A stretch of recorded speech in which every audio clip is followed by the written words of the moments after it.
Welcome. Square root of 64,009. கவனிங்க 64,009 இதுக்கு square root கண்டுபிடிப்பாங்க. ஸோ லாஸ்ட்லேருந்து ரெண்டு நம்பரை பிரிக்கிறேன். இப்போ லாஸ்ட் இங்கே 6 மட்டும் ஃபஸ்ட்டு நிற்கிது. கவனிங்க 1 ஸ்கொயர் 1, 2 ஸ்கொயர் 4, 3 ஸ்கொயர் 9 இல்லையா? அதே மாதிரி 4 ஸ்கொயர் நமக்கு 16. அப்போ கவனிங்க 1 ஸ்கொயர் 1, 2 ஸ்கொயர் 4. இந்த 6க்குள்ளே வர ஸ்கொயர் பார்த்தீங்கன்னா 2 2s are 4, 3 ஸ்கொயர்னா 9 ஆகிடும். அப்போ 2 2s are 4, 6ல் 4 போச்சுன்னா மீதி 2. இந்த செட்டு அப்படியே இருக்கணும், 40 அப்படியே இருக்குங்க. கவனிங்க இந்த 2வை 2ஆல் மல்டிப்ளை பண்ணுறேன், 2 2s are 4.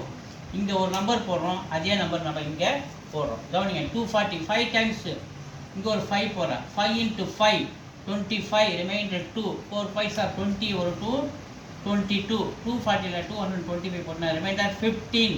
அடுத்து இந்த 09 செட்டாக ரெண்டு நம்பரும் அப்படியே இறக்கணும்.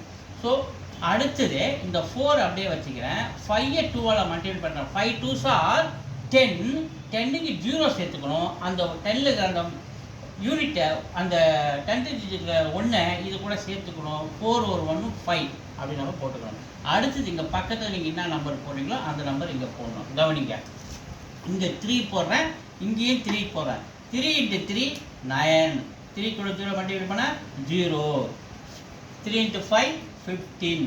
இப்போ உங்களுக்கு இது நம்ம சப்ட்ராக்ட் பண்ணோம்னா 0 கிடைச்சிருச்சிங்களா? அப்போ நம்ம கொஸ்டின் என்ன கிடைக்குது? 253. 253 ஏவில் இருக்கு. ஏ தான் அதனுடைய ஆன்சர்.